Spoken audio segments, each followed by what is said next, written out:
Côte d'Ivoire, Vietnam, Algérie, Madagascar, Syrie, Maroc, Gabon. L'empire colonial français s'est effondré en l'espace d'un quart de siècle.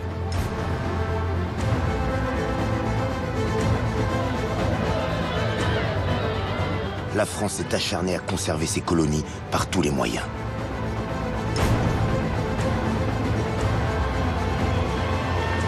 L'aveuglement de la République a nourri des décennies de haine et de violence.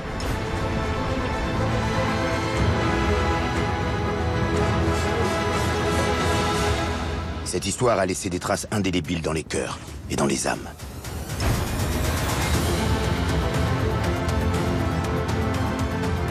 Je proclame l'indépendance. Le temps des colonies n'est plus, mais les blessures restent vives. Je vous ai compris.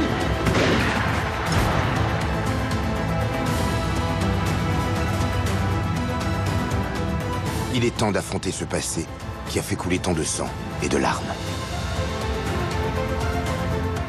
Comment tourner une page quand elle n'est pas écrite? C'est des choses qui ne s'effacent pas. Qu'elle soit heureuse ou malheureuse, nous avons une histoire commune. On ne peut pas corriger le passé. En revanche, ce qu'on peut corriger, c'est l'erreur qui consiste à ne pas le reconnaître.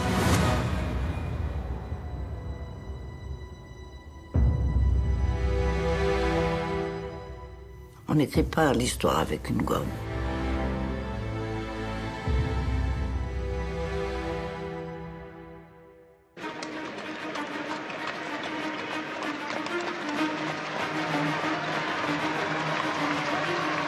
« 6 mai 1931, l'exposition coloniale internationale ouvre ses portes à Paris. La France y glorifie son empire. Jamais il n'a paru aussi vaste, aussi prospère, aussi puissant. Pour l'occasion, une véritable ville dans la ville a surgi dans le bois de Vincennes. Le temple d'Angkor Wat du Cambodge y a même été reconstruit à l'identique.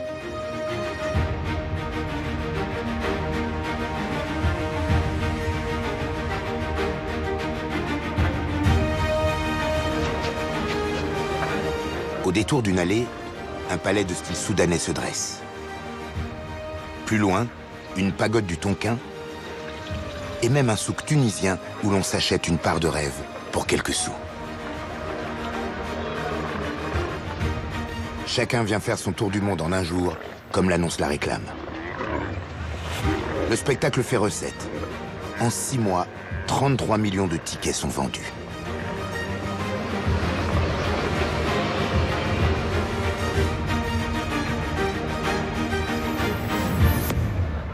On sert aux Français l'histoire qu'ils ont envie d'entendre. Celle d'une nation civilisatrice qui apporte génie et progrès partout où elle règne. Vous allez lire après moi. Oh! Oh! Bon, ça c'est... plus fort. Ah! Marine! Marine! Cage! À l'époque, la France se considère comme le centre du monde. Elle exalte sa puissance et son rayonnement grâce à la quarantaine de territoires placés sous sa domination. Propagande à l'appui. Par son importance et sa fécondité, le domaine français d'outre-mer est devenu un élément essentiel de la vie économique mondiale, une force active de la civilisation, un glorieux témoignage de la grandeur de la France. Pour les Français, l'Empire est une évidence que nul ne songe à contester. La colonisation existait quand nous sommes venus au monde et que nous avons avancé dans la vie, elle existait. C'était un état de fait. Donc on n'a pas tendance à se révolter contre une chose qui existe, ou même avoir une opinion contre. Pour mes grands-parents, c'était une donnée naturelle. Donc, ils étaient nés en Algérie, française, ils étaient français. L'Algérie avait été rattachée à la France avant même la Savoie. Donc pour eux, les colonies françaises, c'était un fait naturel, et il n'était pas question que cela change. Mais au cours des années 30, le vent de l'histoire est en train de tourner. De Dakar à Pondichéry et du Tonkin à Alger, la révolte gronde.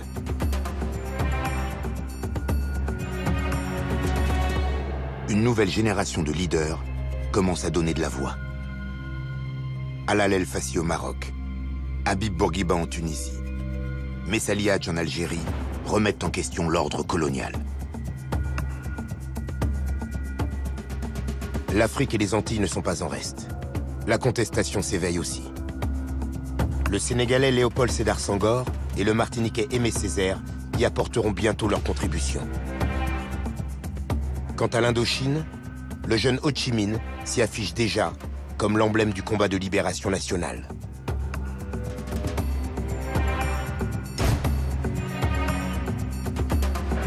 Partout, les peuples colonisés ont soif de dignité.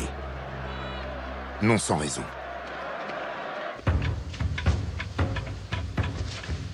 Loin de la métropole, les colonisateurs règnent en maître.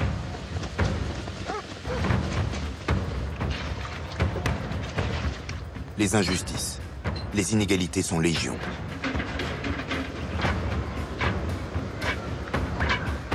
On exploite plus qu'on ne met en valeur, et l'on asservit plus qu'on ne civilise.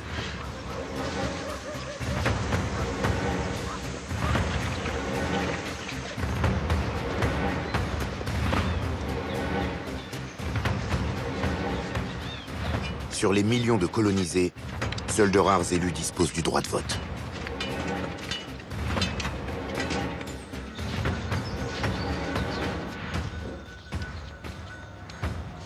La toute-puissante administration coloniale a encore recours au travail forcé.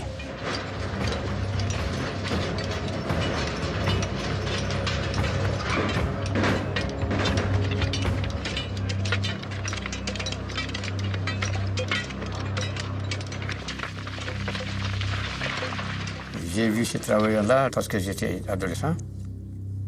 J'ai eu même des personnes de mon village qui ont été recrutées pour cela.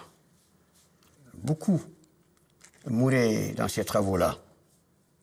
Ils étaient à bout de force. Et les types étaient enterrés même le long des chemins de fer. Symbole de cette exploitation, la construction de la voie ferrée Congo-Océan, inaugurée en 1934. C'est une grande œuvre coloniale française qui vient d'aboutir. 930 millions ont été dépensés pour cette œuvre qui a permis de relier le bassin du Congo directement avec la mer. C'est non seulement un grand progrès dans la mise en valeur des colonies françaises, mais aussi une amélioration du sort des populations indigènes de l'Afrique équatoriale. Mais le progrès se construit dans le sang. Ce chantier coûtera la vie à environ 20 000 Africains, morts d'épuisement ou de maladie. Tout ce qui a pu se faire comme abus, on l'ignore totalement. On n'imaginait pas un seul instant que le gars qui construisait le pont d'Oumer était sous-payé ou que le gars qui récoltait le coton à Ouagadougou il était sous-payé aussi. Ça, on ne réalisait absolument pas. C'était l'empire colonial, ça faisait partie de notre existence. Les sujets de l'empire, eux, mesurent le poids de leurs conditions. Notre père a raconté, c'est qu'ils travaillaient dans les champs et ils étaient payés en pommes de terre. Et que donc une fois que la distribution de pommes de terre était faite à tous les ouvriers, eux, les indigènes, devaient se partager les pommes de terre les plus pourries. Les belles pommes de terre, elles étaient à vendre pour le colon, et les pommes de terre abîmées, ils les partageaient en deux, la moitié pour les ouvriers et l'autre moitié pour les cochons. Et tu vois, on valait pas mieux que les cochons, mon fils.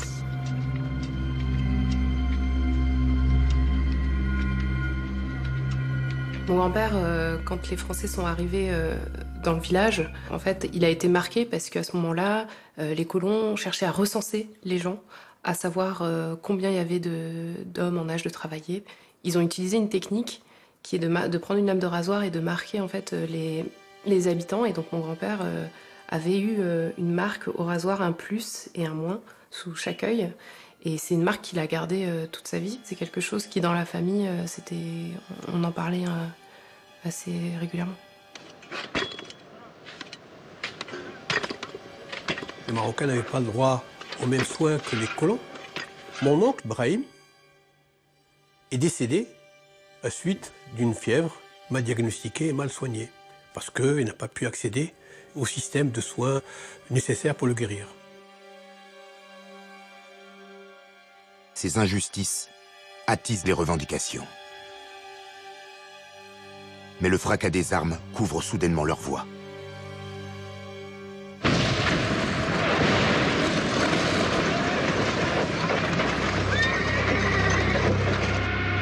Le 1er septembre 1939, le monde s'embrase. De Mayotte à Tombouctou et de Saïgon à Alger, les soldats de l'Empire sont mobilisés.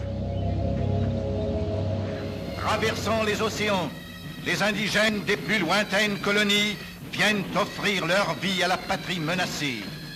100 millions de Français, animés d'une foi invincible, sont décidés à soutenir leur effort jusqu'au triomphe de la civilisation française.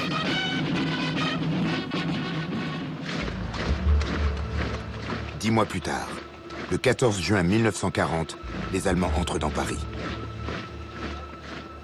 Dans les rangs des troupes coloniales, la surprise est immense.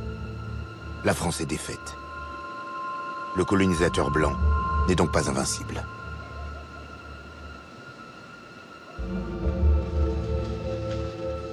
Alors que le maréchal Pétain prône la collaboration, le général de Gaulle, lui, appelle à poursuivre le combat. Mais le rebelle reste bien seul. Pour libérer la France, il ne dispose que d'une option: rallier l'Empire à sa cause, à commencer par l'Afrique. Dès le mois d'août 1940, Félix Éboué, le premier gouverneur noir du Tchad, rejoint l'homme du 18 juin. Bientôt, le Cameroun, le Congo, le Gabon et bien d'autres se rallient à leur tour. Fort de ses soutiens, De Gaulle peut désormais préparer la libération de la France occupée. Entre partisans du général et du maréchal, l'Empire est coupé en deux.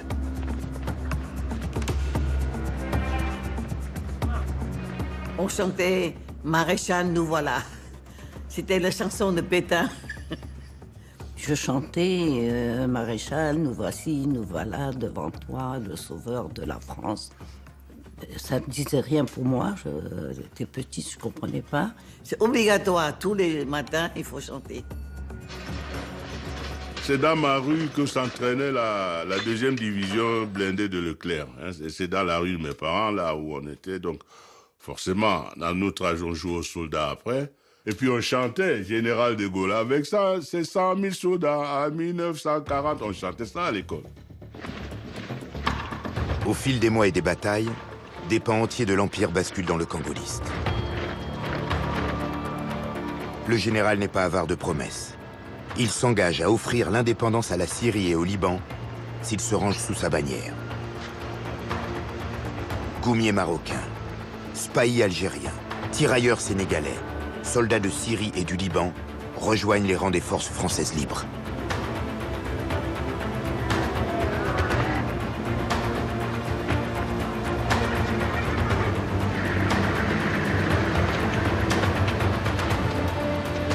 Des collines de Monte Cassino jusqu'aux forêts vosgiennes, les soldats de l'Empire volent au secours de la métropole. Les sauvages à civiliser sont devenus des libérateurs. Ils n'ont pas le droit de voter, mais ils ont le droit de mourir pour la France.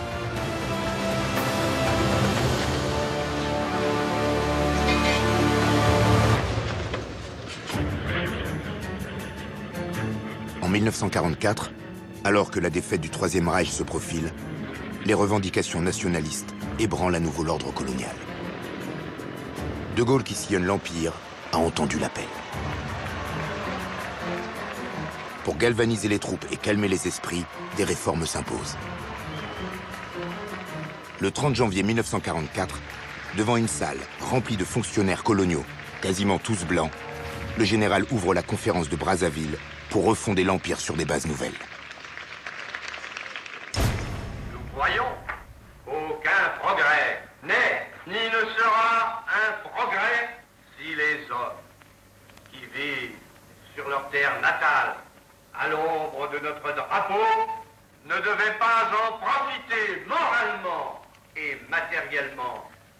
Voilà ce qui est le devoir de la France ici. De Gaulle affirme une volonté de changement. Mais d'indépendance, il n'en est pas question. Car la grandeur de la France dépend de son empire.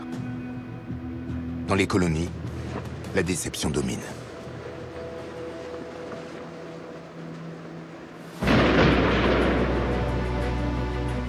Sept mois plus tard, à l'été 44, après avoir libéré la Normandie, les Alliés débarquent en Provence.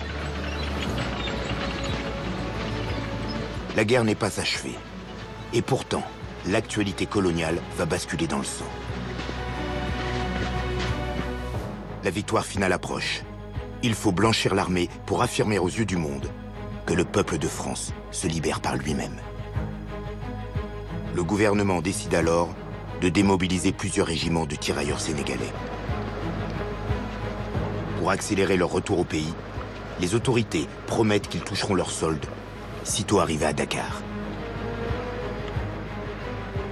Confiants, la plupart des tirailleurs prennent la mer.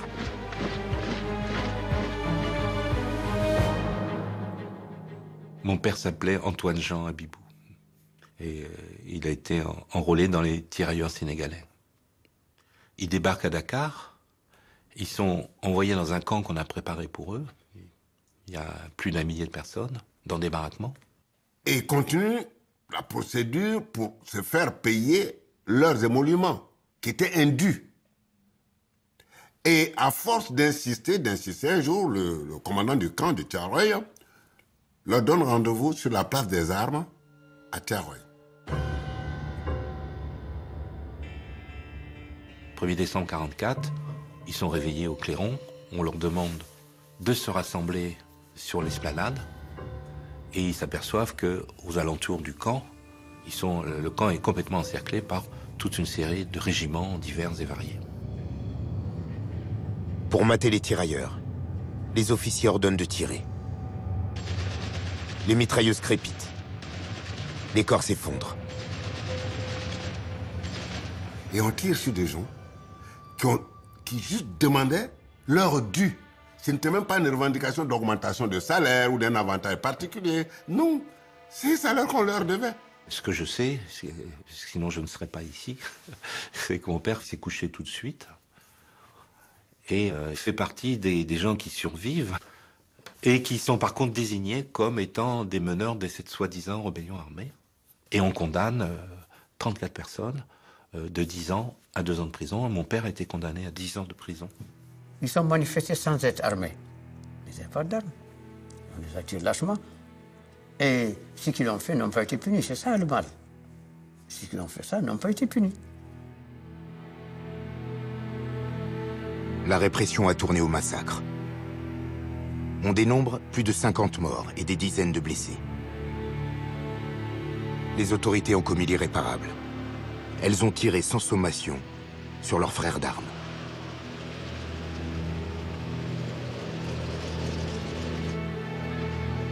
Aucune image ne témoigne de ce crime.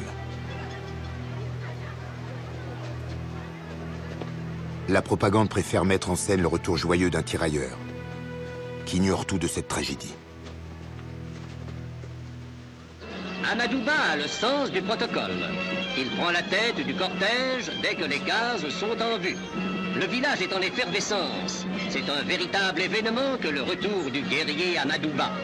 En son honneur, les tam-tams se déchaînent, les femmes dansent. Spontanément, le village entier témoigne son allégresse par une manifestation traditionnelle. Le massacre de Thiaroye a été passé sous silence en France pendant près d'un demi-siècle.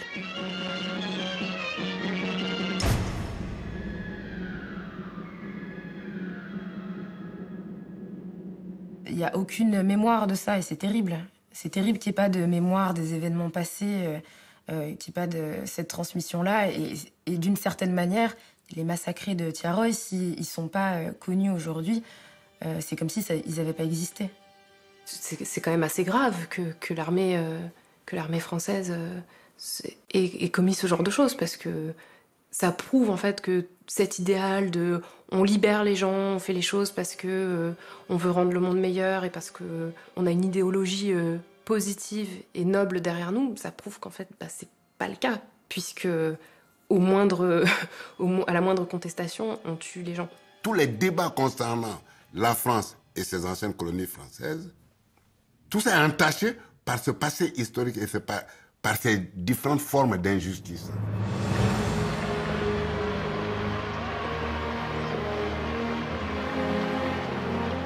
Le 8 mai 1945, l'heure de la victoire sonne enfin.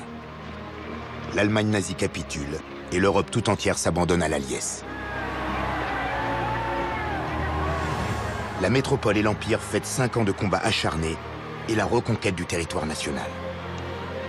Une épopée sans précédent.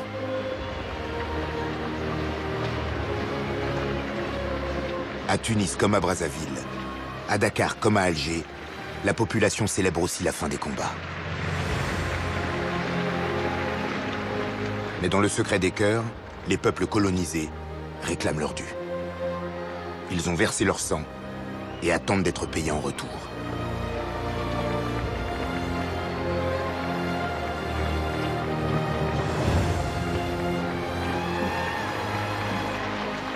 En Algérie, les autorités françaises ont toléré quelques manifestations, à condition que seul le drapeau français soit brandi.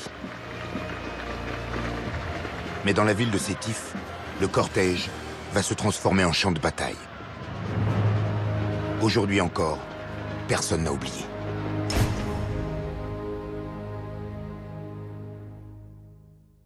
Ce jour-là, je me trouvais dans le défilé avec l'école. Et à un moment donné du défilé, on entend un coup de feu. On n'a trop rien dit, on est resté tranquille. On était dans l'avenue principale de Sétif, l'avenue Jean Jaurès. Quand on nous a dit « dispersez-vous, rentrez chez vous », après ce coup de feu qui a été lancé, on ne sait pas si c'est la police ou si c'est quelqu'un des Arabes. Les Arabes sont arrivés en masse sur le défilé. Et puis ils étaient excités, ils voulaient tout casser, tout... Ils voulaient nous tuer, quoi. Dans la confusion, un policier français a abattu un jeune militant, porteur d'un drapeau algérien. Ivres de colère, les manifestants s'attaquent aux colons et les massacrent en pleine rue. On dénombre plus d'une centaine de morts et de nombreux blessés. Parmi eux, un homme rossé par la foule a dû être amputé par les médecins. Sa photo sème la panique chez les colons. Ils s'attaquaient à tout Français qui pouvait se trouver là. Hein. Il y a eu des tueries pas possibles, aussi bien en ville que dans les bleds, surtout dans les bleds. Là, il y a eu des tueries affreuses. C'était atroce que certaines personnes ont subi. Et donc l'armée française est intervenue, bien sûr. La haine naît dans les cœurs. La victoire sur l'Allemagne, c'est déjà du passé. Les Français d'Algérie s'organisent en milice et l'armée entre en action. Dans les régions de Sétif, Guelma et Kerata, des villages entiers sont rasés.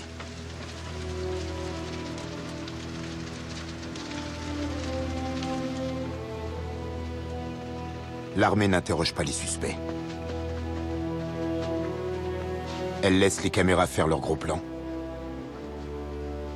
Puis elle exécute.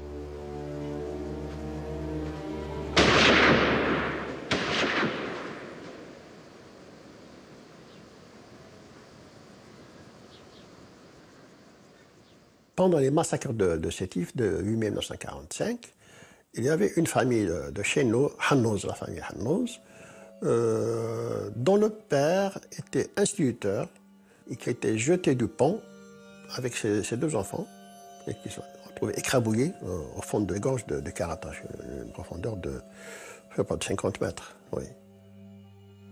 Ça requiert pas beaucoup de moyens de pousser des gens au bord d'une falaise, c'est-à-dire que voilà, on se débarrasse de toute une partie de la population qu'on considère qu'ils méritent de mourir, quoi. C'est quelque chose que mon père m'a raconté. Ça touche parce qu'on se dit que le nombre en fait, de personnes qui ont été tuées et la manière dont ils ont été tués, ça dévoile un peu la manière dont les Français considéraient les Algériens.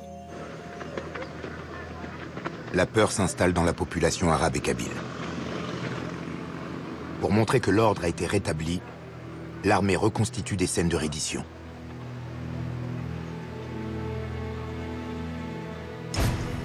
Des fusils non chargés sont remis à des villageois rassemblés pour l'occasion. Officiellement, la répression s'est soldée par 1500 morts. En réalité, entre 7000 et 15 000 Algériens ont péri. Les autorités étouffent l'affaire. Quelques jours plus tard, les combattants algériens de retour du front rejoignent leur patrie. Premier convoi du retour, première fête du retour. C'est une Alger en liesse qui accueille ses revenants comme des vainqueurs. Des vainqueurs, ils le sont. La victoire d'aujourd'hui, c'est la leur comme la nôtre.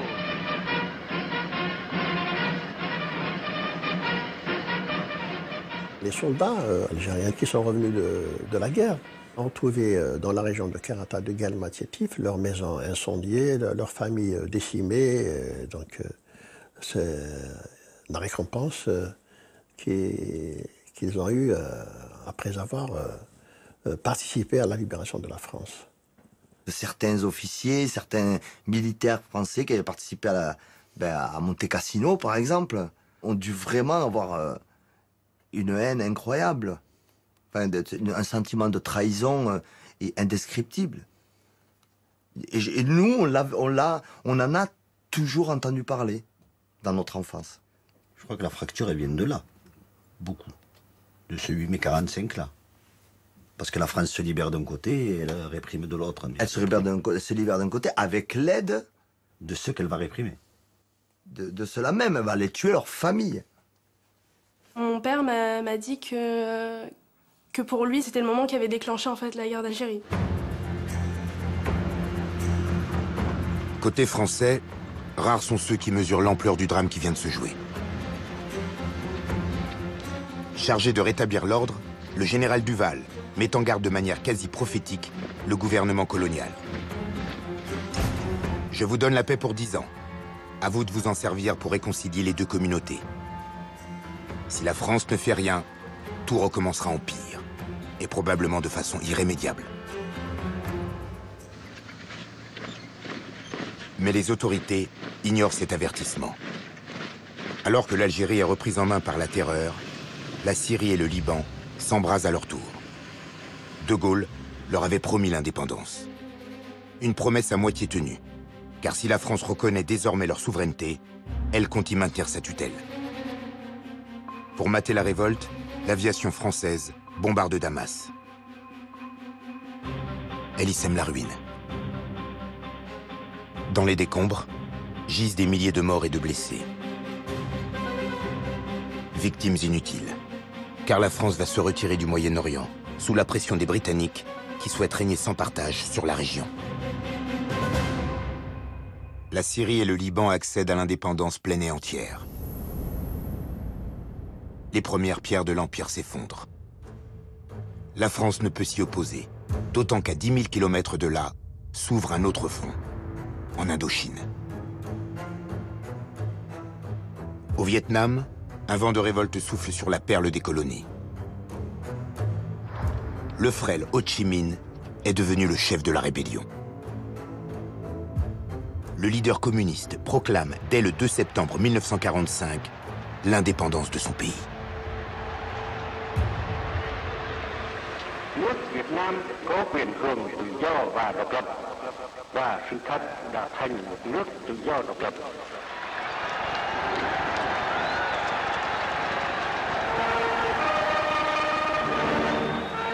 Sa déclaration ravive tous les espoirs.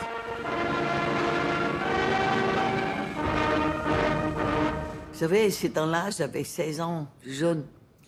Quand je regardais Ho Chi Minh qui dit que maintenant il faut libérer le pays, il faut chasser l'esclavage, tout ça, on dirait un baume qui vient au cœur. On voit quelqu'un qui nous réveille notre patriotisme. Et ça, c'est quelque chose d'exaltant. C'est comme quelqu'un qui ouvre un barrage, de l'eau qui coule. Et moi, je sens, voilà, la lutte qu'il faut faire. Aussitôt, le Cambodge et le Laos engagent eux aussi le rapport de force avec les Français. Pour parer à l'urgence, le gouvernement dépêche le général Leclerc avec 35 000 hommes.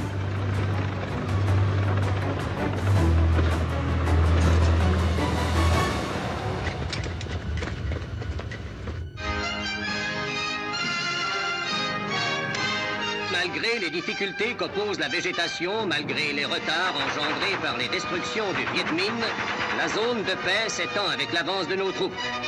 Les éléments déchaînés ou les ruses des fanatiques n'ont pas de prise sur des hommes qui se sont battus sur 3 continents.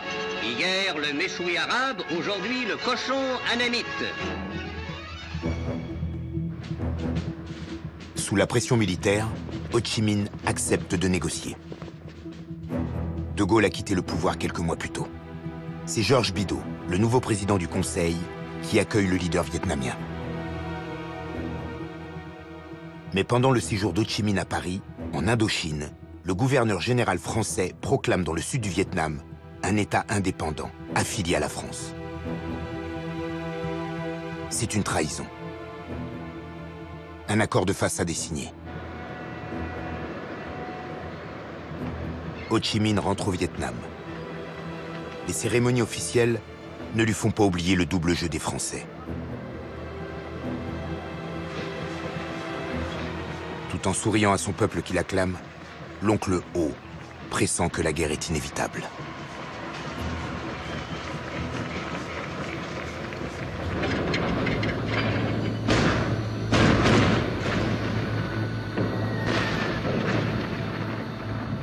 Le 23 novembre 1946, la marine française bombarde le port d'Hai Phong.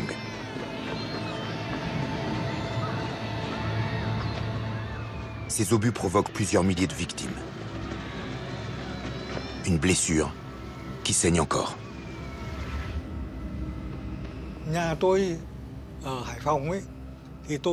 Nous habitions Haiphong. J'avais 14 ans. Notre famille a quitté la ville sous un ciel rougeoyant. Haiphong était surnommée la ville des flamboyants rouges à cause de leur floraison au mois de mai. Mais on était en novembre et la couleur rouge provenait non pas des fleurs, mais des incendies.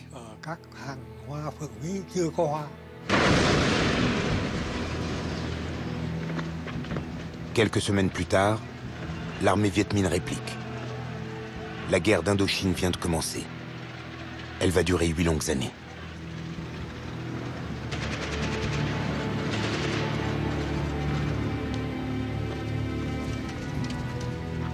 Dans la revue Les Temps modernes, Jean-Paul Sartre et Simone de Beauvoir s'indignent. Il est inimaginable qu'après 4 années d'occupation, les Français ne reconnaissent pas le visage qui est aujourd'hui le leur en Indochine. Ils ne voient pas que c'est le visage des Allemands en France? Ils ne sont pas entendus. La classe politique refuse de voir le mouvement de libération des peuples qui s'enclenche. Cet aveuglement va durer plus de 20 ans.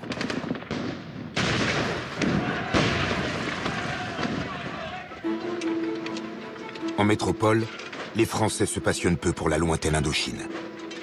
En cette année 1946, la France porte encore les stigmates de la guerre.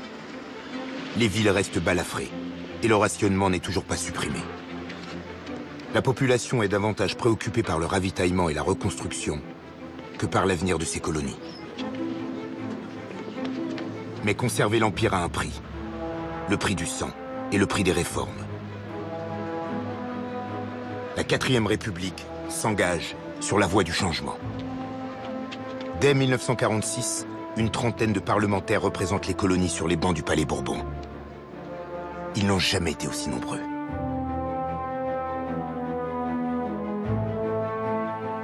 En mars, le député martiniquais Aimé Césaire porte une loi pour que la Guadeloupe, la Martinique, la Guyane et la Réunion deviennent des départements français.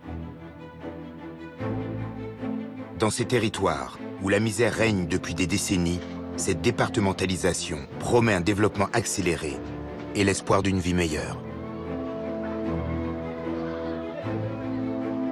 D'autres élus des colonies vont eux aussi arracher des réformes. Le député ivoirien Félix Houphouët-Boigny fait voter l'abolition du travail forcé. Grâce au député sénégalais Lamine Gueye, le statut de citoyen de l'Empire est généralisé à l'ensemble des territoires colonisés.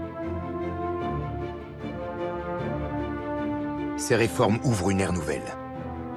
La République promet l'égalité à tous ses sujets. Il était temps.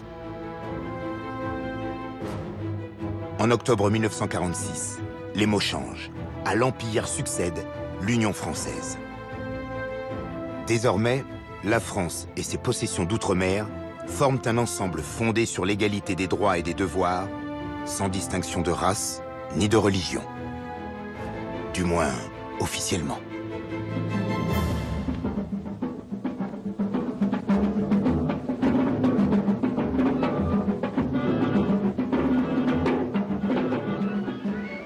Côte à côte sur les bancs des collèges, Européens et Africains concourent au même diplôme, seront appelés aux mêmes responsabilités, car les distinctions de race et de couleur ont été supprimées. Ensemble, le noir et le blanc vont construire un pays où il fera meilleur vivre, où la nature hostile sera maîtrisée. Fléaux et maladies qui accablaient ce vieux continent sont combattus et vaincus grâce à ces manières de blanc auxquelles le noir, à son tour, s'est initié. L'avenir de l'Afrique, c'est eux qui le feront, les évoluer. Belle vitrine. Mais en réalité, l'égalité n'est qu'apparente. Au sein de l'Union, la France décide de tout. Pour preuve, les indigènes sont plus nombreux que les métropolitains, mais à l'Assemblée nationale, ils disposent de 15 fois moins d'élus. Les administrateurs coloniaux continuent à dicter leurs lois. Sous les tropiques, rien, ou presque, n'a changé. Cette Union française nous laisse toujours un arrière-goût amer. C'est toujours des formes améliorées de garder la mainmise sur ces pays africains au sein d'une union. Parce que une union où il y a un qui est sur un fauteuil aussi haut que la tour Eiffel et l'autre est sur un tabouret aussi bas que le parquet. Dans cette union, il n'y a pas d'égalité, on n'a pas le même pouvoir de décision. Et donc cette union, voilà pourquoi pour nous, franchement, c'était de la poudre aux yeux de mon point de vue. La France n'a pas renoncé à sa stratégie impériale. Bien au contraire. Pour apaiser les peuples et acheter les cœurs, elle mobilise des budgets colossaux. Ponts, barrages, usines, hôpitaux jaillissent pour prouver au monde que la patrie des droits de l'homme s'acquitte de sa mission civilisatrice. La propagande se charge de vanter ses efforts. Avec les deux barrages de l'Oued Meleg et de Ben Metir, une nouvelle fortune est donnée à la Tunisie, cette fortune qui se traduit en énergie et qui se chiffre en kilowatts. Mais cet altruisme est bien intéressé. Car les investissements visent surtout les infrastructures qui permettent de transporter des matières premières vers la métropole. Les richesses coloniales se déversent sur la France. Certes, les écoles se multiplient. Mais à peine 8% des enfants de l'Empire s'asseyent sur ces bancs. Et l'apprentissage est très orienté. Moi, je vais à l'école primaire puis au lycée, je n'apprendrai jamais rien sur mon pays, mais rien. Mais rien. On nous apprenait à connaître tous les grands fleuves de la France, leur débit, leur longueur, leur navigabilité. On allait même jusqu'à apprendre quel est le poids de pain mangé par un Français à l'année. Avec les livres que nous avions en plus, tous les livres magnifiaient normalement le colonisateur. Puisque d'abord, c'est lui qui écrivait les livres. Et donc, on entrait dans l'histoire à travers les livres. Je raconte souvent que quand on a le cours sur les volcans, on apprend tout sur les volcans d'Auvergne qui sont morts depuis je ne sais plus combien de temps. Alors à l'île de Réunion, nous avons un volcan qui très gentiment entre en éruption plusieurs fois par an et on aurait pu avoir une leçon de choses en direct, d'aller voir ce que c'est qu'un volcan. Eh bien non, on apprenait les volcans d'Auvergne. Je veux dire, c'était grotesque, mais ça n'a pas beaucoup changé aujourd'hui. À l'école, on avait instauré quelque chose pour nous obliger à parler et à réfléchir en français. Si un de vos camarades vous surprenait à parler votre langue maternelle, en l'occurrence le Senufo, qui est ma langue maternelle, il vous dénonçait à l'instituteur et pour vous humilier, on vous accrochait un crâne d'âne au cou. Pour que tous vos autres camarades de la cour de récréation disent « Hé, hé, regardez le vilain, il a parlé Senufo, il ne parle même pas la langue des civilisés. » Et le gamin que vous êtes, on vous apprend à avoir honte de vous-même, de votre culture, de votre civilisation. Et donc à la renier et d'adopter la culture, la civilisation du dominateur, qui est le blanc, qui est le français. C'est ça le résultat du lavage de cerveau de la colonisation. Et pendant que les élèves de l'Empire apprennent la grandeur de la métropole, loin des caméras, la France engage l'une des plus impitoyables répressions de ces années d'après-guerre. Des événements longtemps ignorés des manuels d'histoire. À Madagascar, colonisé par les Français un demi-siècle plus tôt, la population dénonce la brutalité des autorités coloniales. Le mouvement démocratique de la rénovation malgache, fondé par Joseph Ravouange et Joseph Razet, deux députés français, revendique davantage de liberté, sans succès. La tension monte. Notre situation était très dure. On travaillait 30 jours sans gagner le moindre sou. On réquisitionnait notre riz pour le vendre aux colons français, alors qu'on n'avait pas de quoi manger. Nous ne détestions pas les Français sans raison. Nous ne supportions plus ce qu'ils nous faisaient vivre. Nous réclamions notre patrie. C'est ce qui a fait éclater l'insurrection. Le 30 mars 1947, des groupes nationalistes s'insurgent. Munis d'armes de fortune, ils s'en prennent aux maisons des colons et des fonctionnaires français. Les attentats se multiplient. Dans le village de Moramanga, le camp militaire est attaqué.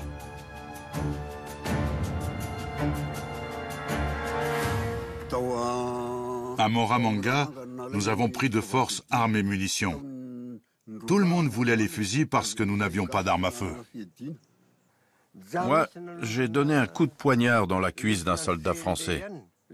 Après ça, j'ai retiré ma sagaie et je me suis enfui. Je ne sais pas si je l'ai tué ou pas. Les insurgés assassinent plus d'1 millier de colons et des malgaches accusés de collaboration avec les Français.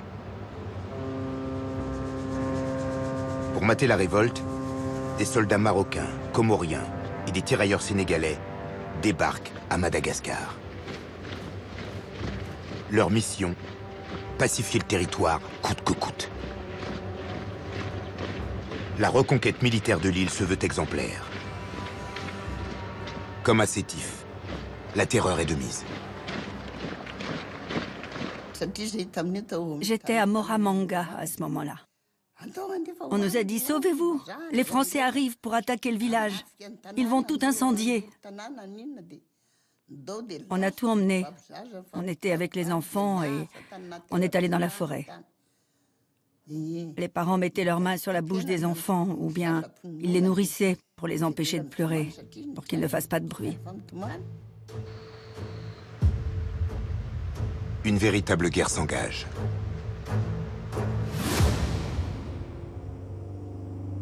Des soldats surgissent dans le village de Moramanga et l'incendie. Des dizaines de prisonniers sont traînés en pleine forêt et abattus. Un haut fonctionnaire qualifie l'événement d'oradour malgache. Terrible parallèle avec le massacre nazi commis dans le Limousin en juin 1944.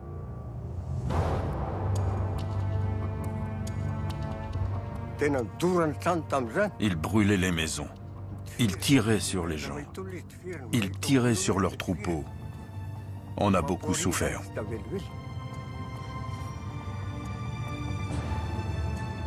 Un journaliste de France Soir raconte. En 3 jours, des milliers d'indigènes sont tués. Des prisonniers malgaches sont chargés en avion et lâchés vivants au-dessus des villages dissidents, comme bombes démonstratives. Craignant pour leur vie, les populations abandonnent leurs foyers. C'était dur de vivre dans la forêt. On n'avait rien à manger. C'était affreux. On est resté là pendant 3 semaines. Dans la forêt, nous avons mangé des fruits crus et des rats. Nous avons enduré le froid. Notre peau n'était pas comme aujourd'hui.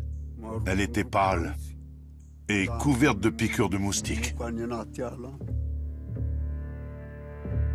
La répression judiciaire prolonge la répression militaire. Accusés sans preuve, les élus malgaches sont arrêtés au mépris de leur immunité parlementaire. Condamnés à mort ou aux travaux forcés, leurs peines seront finalement commuées en détention à perpétuité.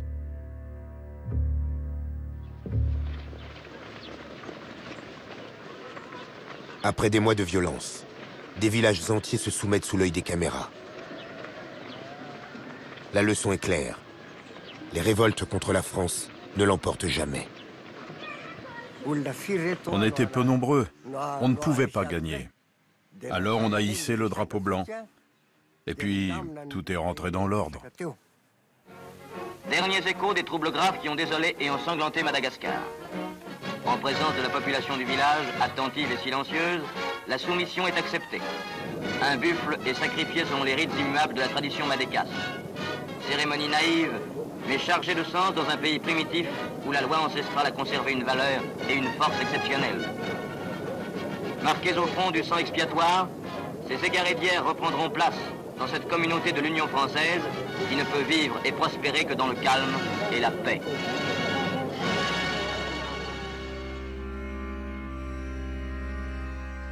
La force et la terreur ont gagné, au prix de plusieurs dizaines de milliers de morts.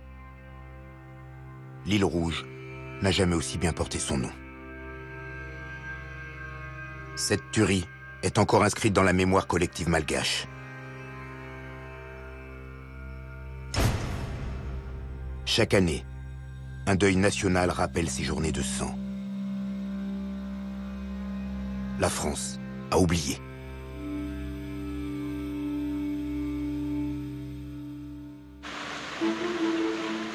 Trois semaines après la répression de Madagascar, Paris accueille solennellement le monde entier pour une session de l'ONU. Au palais de Chaillot, les 58 États membres votent la Déclaration universelle des droits de l'homme. Sanglante ironie. Permettez aux représentants de la France de dire sa fierté d'avoir vu adopter à Paris la Déclaration des droits de l'homme. Nous considérons, nous Français, qu'il y a là une espèce d'hommage rendu aux efforts séculaires de l'esprit français dans la recherche d'une paix universelle. À la veille des années 50, après 5 ans de répression ininterrompue, la France est parvenue à maintenir la tutelle sur son empire. Le Maghreb et Madagascar sont rentrés dans le rang. Aux Antilles, la départementalisation a calmé la contestation, mais la situation reste tendue. Seule l'Indochine s'est embrasée, mais les Français pensent maîtriser la rébellion. Pourtant, les aiguilles de l'histoire ont tourné. Désormais, Washington et Moscou soutiennent les indépendances pour défaire les anciens empires et renforcer leur propre camp. Après d'âpres combats, la couronne britannique a déjà quitté l'Inde, Ceylan et la Birmanie. Et les Pays-Bas se sont retirés d'Indonésie. Partout, les empires s'effondrent. La France, elle, ne veut rien lâcher.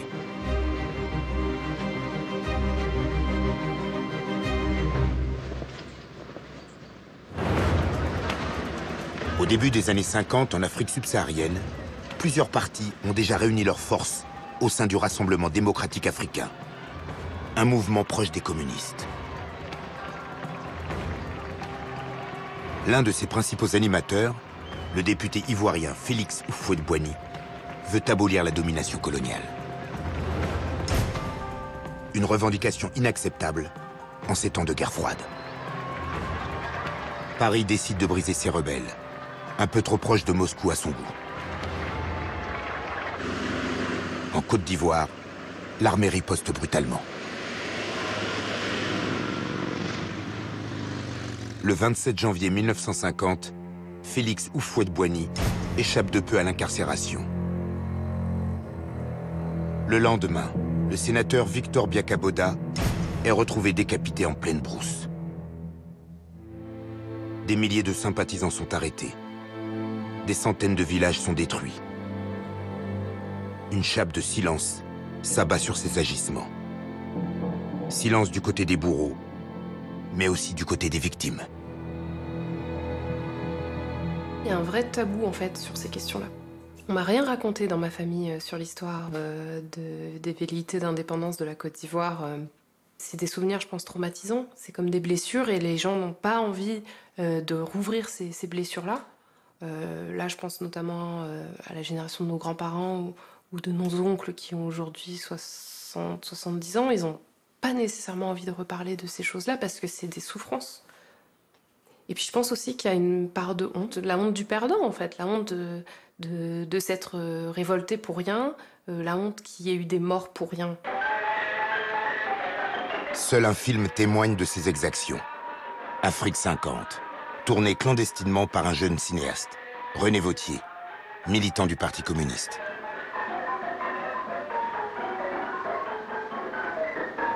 Ici, le chef de village, Sikali Ouattara, a été enfumé et abattu d'une balle dans la nuque, d'une balle française. Ici, une enfant de 7 mois a été tuée, une balle française lui a fait sauter le crâne. Ici, du sang sur le mur, une femme enceinte est venue mourir, 2 balles françaises dans le ventre. Sous cette terre d'Afrique, 4 cadavres, 3 hommes, une femme, assassinés en notre nom à nous, gens de France.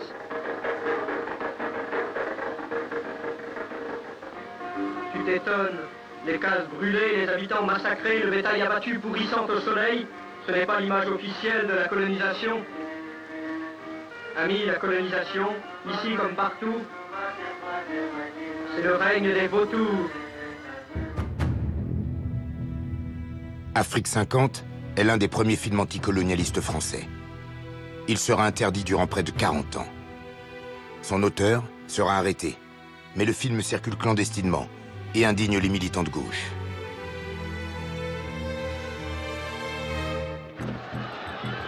En métropole, le Parti communiste français réclame la libération des prisonniers ivoiriens.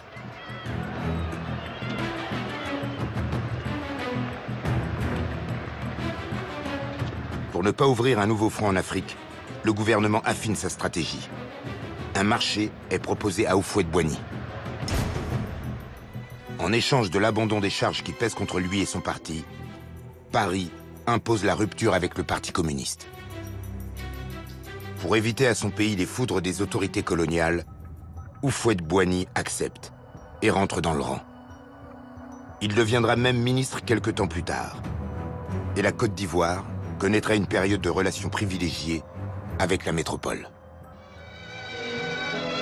Pour inaugurer le nouveau port d'Abidjan en Côte d'Ivoire, M. Fourcade, président de l'Assemblée de l'Union française, M. Mitterrand, ministre de la France d'Outre-mer, s'était spécialement déplacé. Le port d'Abidjan va permettre en effet de donner à la Côte d'Ivoire un nouveau développement.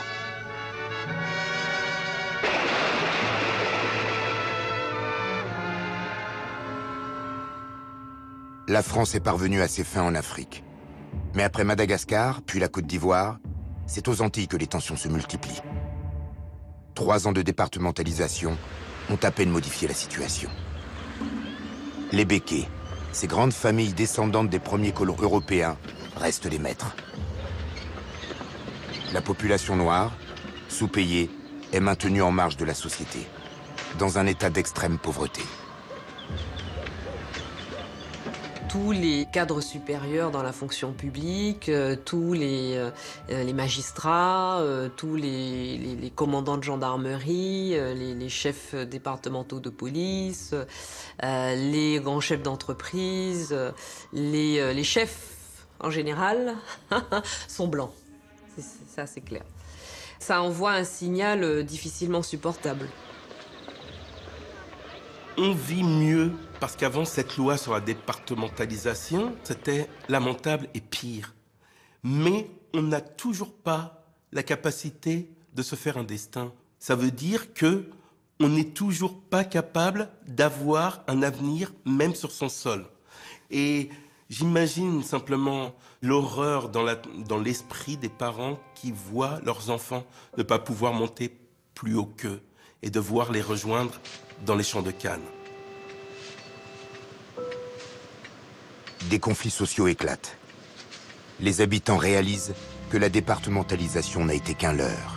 Ni l'égalité, ni le développement ne sont au rendez-vous. Aimé Césaire, alors maire de Fort-de-France, s'indigne. On peut tuer en Indochine, torturer à Madagascar, emprisonner en Afrique, sévir aux Antilles. Les colonisés savent désormais qu'ils ont sur les colonialistes un avantage. Ils savent que leurs maîtres provisoires mentent. Donc, que leurs maîtres sont faibles. Une civilisation qui ruse avec ses principes est une civilisation moribonde.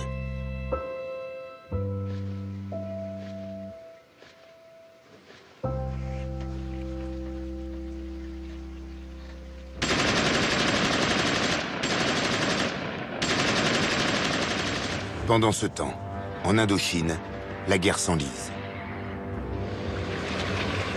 En 1950, après 4 ans de bourbier vietnamien, les autorités sont forcées de déchanter. Il faut acheminer des renforts. Désormais, la moitié des combattants vient du Maroc, du Sénégal, voire d'Algérie.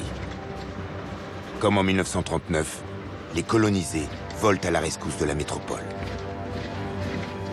Vieille tradition coloniale, ils combattent d'autres colonisés. Notre père va être volontaire et partir dans l'armée française pour partir en Indochine. Lui, il admettait cette idée que j'ai dit, oui, volontaire, j'étais volontaire, j'ai fait son accent, hein. Bon, je ne peux pas m'empêcher, parce que je l'entends, à son âme, mais je l'entends. Et comme il disait, mon fils, c'est la propagande des Français. Ils étaient quand même forts pour nous faire passer cette idée-là qu'on allait bien gagner de notre vie et que c'était un bon, en gros, on dirait aujourd'hui, un bon plan pour les pauvres extrêmes qu'ils ont été. Les jeunes Français volontaires ne s'engagent pas forcément par patriotisme. Je mentis en disant que je prétendais défendre la perle de l'empire colonial français et tous les clichés habituels. Non, partez courir l'aventure. L'aventure avec un A majuscule, c'est la seule chose qui m'intéressait. Pour pallier son infériorité militaire, Ho Chi Minh s'en tient à une stratégie simple, mais redoutable. La guérilla. Il compare son armée à un tigre, affrontant un éléphant, les forces françaises. Le félin doit frapper vite et fort avant de disparaître. La nuit, quand on dormait, 2 Vietnamiens pouvaient s'approcher. Ils s'allongeaient à côté de quelqu'un et sans bruit, ils l'égorgeaient. Le lendemain, on avait l'impression que le diable avait frappé. L'ennemi était partout, c'est une guérilla. On peut vous souffler une flèche empoisonnée à la Sarbacane, là, sur le dos qui était foudroyant.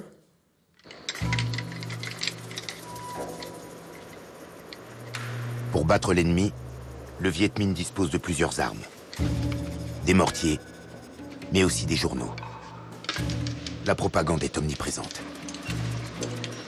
La nuit, on commence à écrire des tracts pour éveiller, c'est très naïf, pour éveiller la conscience des soldats français. On se met à composer des poèmes. Je fais un poème que je repeins toujours, après presque un demi-siècle, qui s'appelle « Noël sans réveillon, Noël sans carillon, c'est la faute des colons. Voilà. Et j'ai réussi à tirer deux soldats. Ils ont quitté le rang des Français et ils ont regagné notre rang. C'est ma première victoire. Les Viettes nous avaient appris une chanson, c'était Maître Pierre qu'il fait bon, chez vous Maître Pierre qu'il fait bon. Et eux, ils en avaient fait rien à faire pour la sale guerre, rien à faire, nous ne marchons pas. C'est de l'enfantillage. Dans le nord du pays, la situation se complique. En Chine, les communistes ont pris le pouvoir. Désormais, Ho Chi Minh a le soutien de son grand frère rouge. En réaction, les Américains soutiennent les forces françaises. L'Indochine n'est plus un simple conflit colonial, elle devient un nouveau front de la guerre froide. En octobre 1950, les combats à la frontière chinoise sont d'une violence inouïe.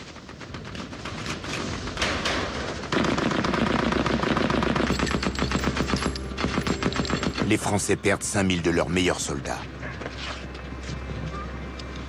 Ils perdent surtout leur sentiment d'invincibilité.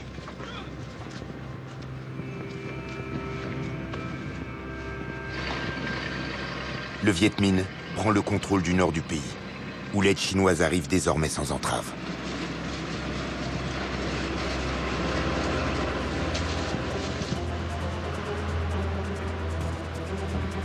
Pris à la gorge, le gouvernement français dépêche sur place le plus prestigieux de ses généraux, Jean Delattre de Tassigny, héros de la Libération. Dès janvier 1951, le roi Jean, comme on le surnomme, passe à l'action. Coup sur coup, l'armée française inflige de cinglantes défaites au Viet Minh.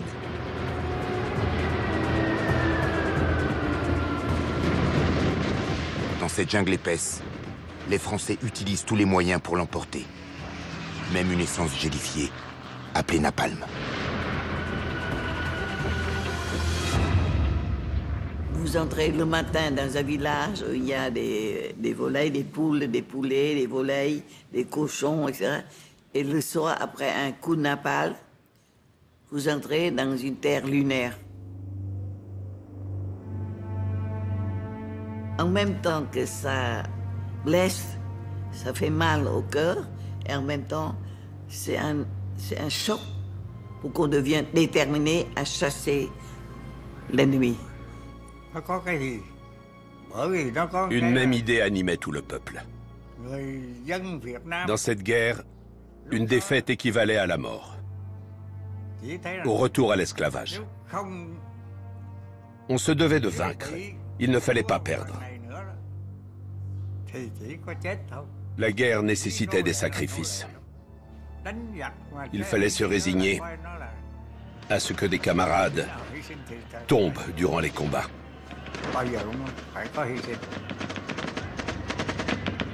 En métropole, la plupart des Français restent indifférents à la guerre d'Indochine. Seul un tiers de la population défend la poursuite des opérations, afin de préserver l'Empire. Les communistes, aux ordres de Moscou, militent ardemment contre ce qu'ils appellent une sale guerre impérialiste. Leur slogan, plus un homme, plus un sou, pour la guerre d'Indochine. Dans les ports, les caméras clandestines des militants filment ce que nul ne veut voir. Les cercueils de soldats toujours plus nombreux qui s'entassent sur les quais. Le député Pierre Mendès France est l'un des rares à pressentir la fin tragique qui s'annonce. Il réclame l'ouverture de négociations. Mais l'aveuglement du gouvernement est sans limite. Il ne faut ni brader l'Empire, ni laisser le communisme s'étendre. Dès le printemps 1951, les effectifs du corps expéditionnaire sont portés à plus de 140 000 hommes. La guerre continue, comme si de rien n'était.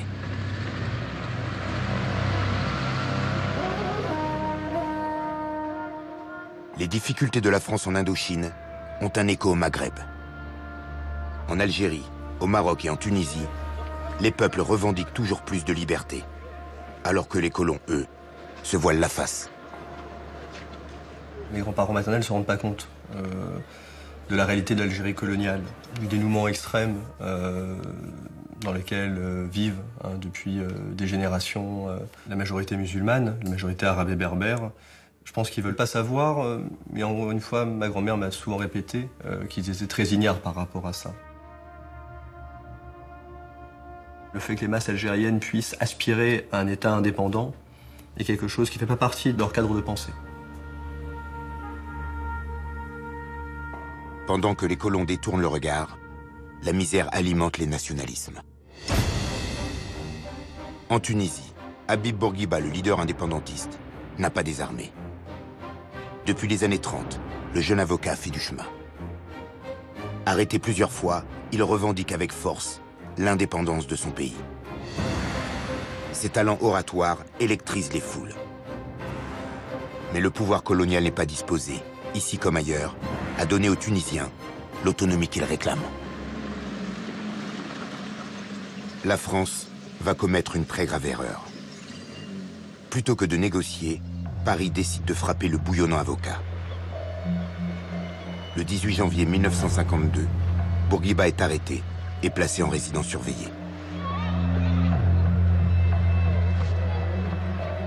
Loin de calmer les tensions, son exil les exacerbe. Les attentats anti-français se multiplient.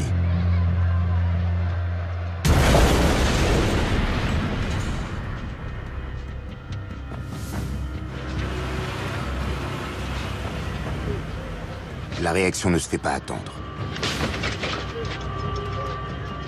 Pour maîtriser la situation devenue explosive, l'armée et la police interviennent. Les morts se comptent par dizaines.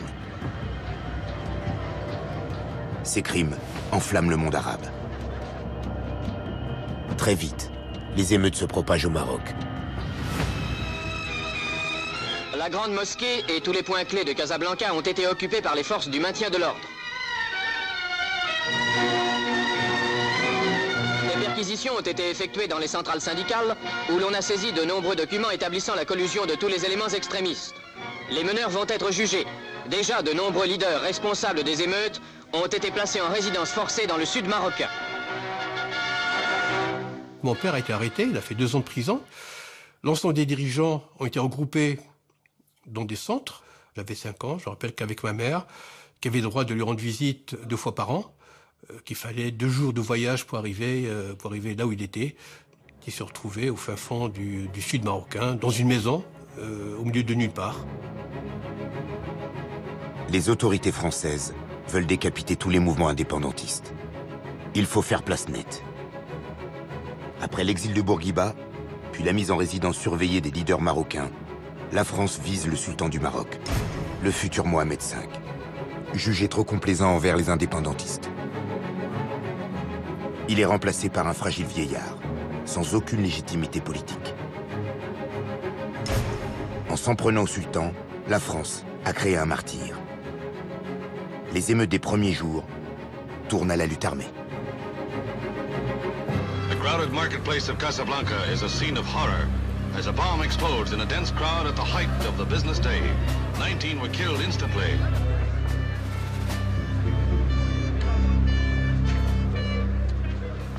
Comme en Tunisie, les Français sont incapables de gérer la crise autrement que par la manière forte.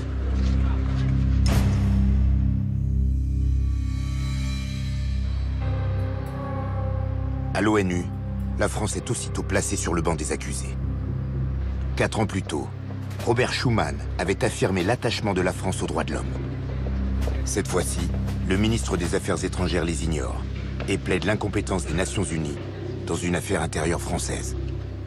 Il est du devoir de l'Assemblée que dans sa sagesse, elle sache se maintenir dans les limites de sa mission et qu'elle ne prenne pas la responsabilité de compromettre une tâche qu'avec foi et fierté la France a entreprise en Afrique du Nord. La question coloniale a envahi l'espace public. Un nouveau front est définitivement ouvert au Maghreb. Début 1954, la France grelotte. L'abbé Pierre lance son appel pour les mal logés. Mais entre les guerres de l'Empire et la crise du logement en métropole, le le pouvoir a tranché. En Indochine, après 8 années de combat, malgré ses armes sophistiquées et le courage de ses soldats, l'armée française ne cesse de perdre du terrain.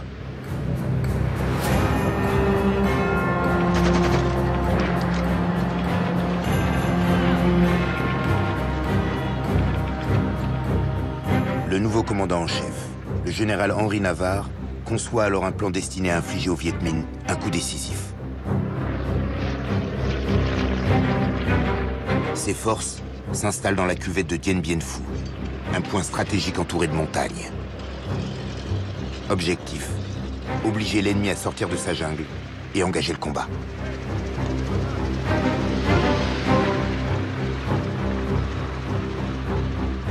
Les Français s'estiment encore invulnérables.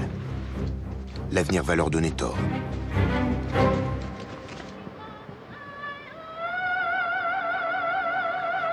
Ivre de sa puissance, l'armée française ignore que dans le silence des collines, le Viet Minh se prépare à l'assaut.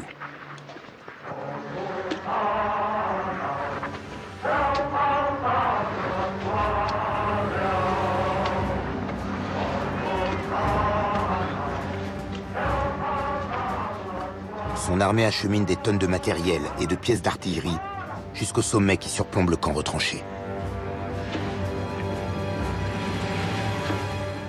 Si les camions transportent la grande majorité des armes lourdes, les vélos sont aussi mobilisés.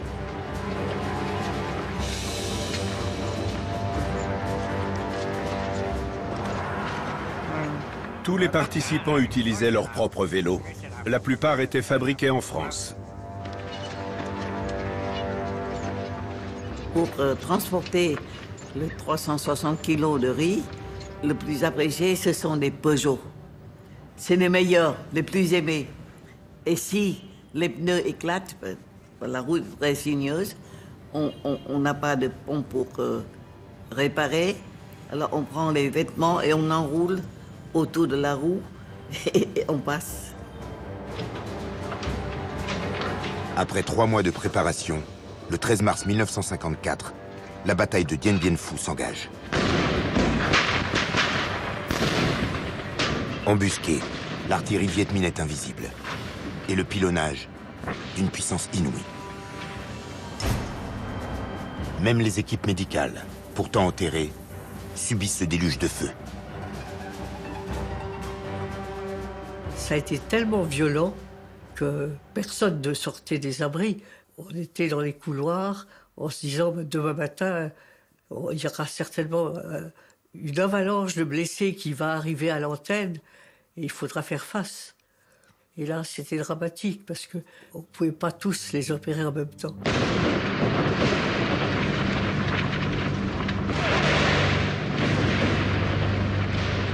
Très vite, plusieurs bataillons français sont mis hors de combat.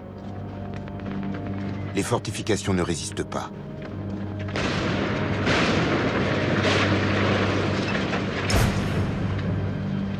Terrés dans leurs abris, les blessés ne peuvent être évacués.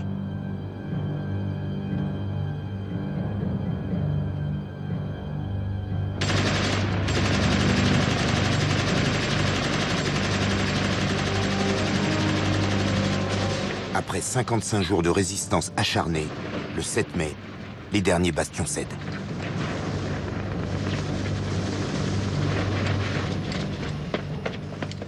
Ça n'arrêtait pas. On ne pouvait pas mettre le nez dehors. On se rendait bien compte que c'était dramatique. On entendait les commandants de compagnie qui nous disaient « Les Viet Minh sont là, c'est fini pour nous, embrassez nos familles, je coupe ». Et c'était poignant. J'ai attendu le petit matin, puis je suis retourné prévenir mes blessés que c'était fini. Et ça a été pour eux beaucoup de tristesse, mais aussi un peu de soulagement de penser qu'il n'y aurait plus de blessés, plus de nouveaux morts.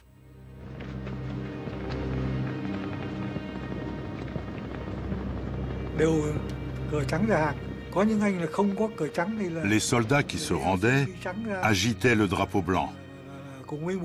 Ils utilisaient aussi des chemises, ou des mouchoirs en guise de drapeau. C'est l'image que je garde de ce jour victorieux.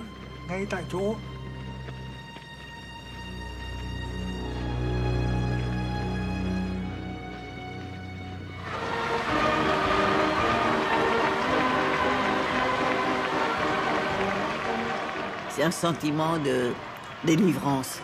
On est fiers. Nous avons participé à ce grand mouvement. Tout le monde se jetait dans ces rues-là en éclatant de joie, en s'embrassant. Tout ça, c'est la victoire de Dien Bien Phu.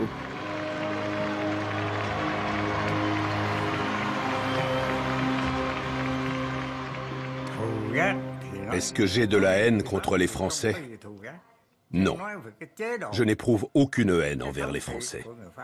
Mais j'étais contre leur régime de domination. On se battait contre un ennemi, contre l'impérialisme. On ne se battait pas contre le peuple français.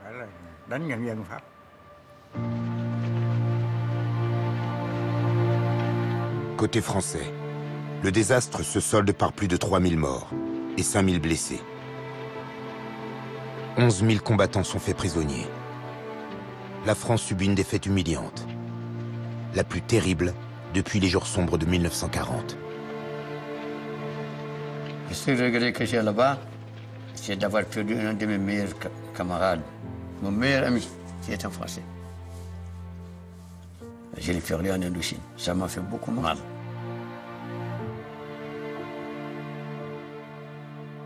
Je vous le dis franchement, j'ai pleuré dans mon coin.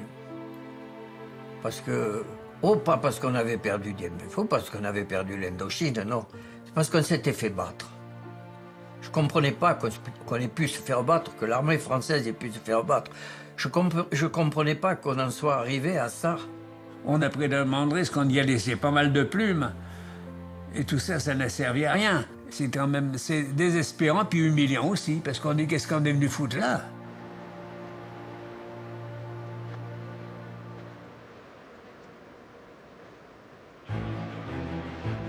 De militaire, la crise devient bientôt politique. Pierre Mendès France, qui préconisait la négociation depuis 1950, accède à la présidence du Conseil. Le 20 juillet 1954 à Genève, il parvient à négocier un cessez-le-feu et retire la France du bourbier indo-chinois.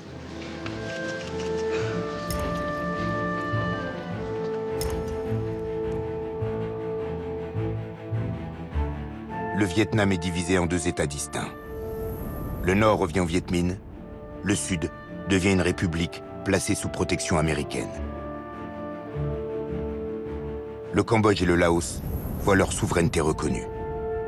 C'est la fin de l'Indochine française.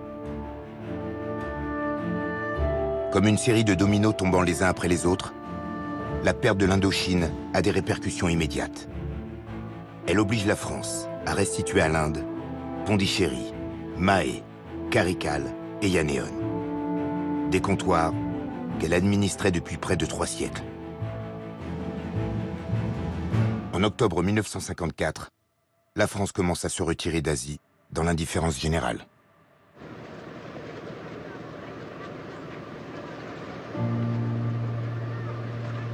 L'armée française a perdu près de 80 000 soldats. Des milliers restent à évacuer. Des combattants issus des 4 coins de l'Empire. Des prisonniers. Des blessés abîmés à vie.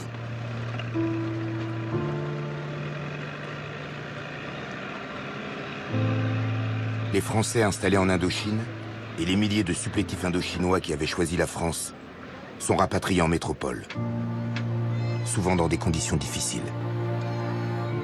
Ils ont tout perdu.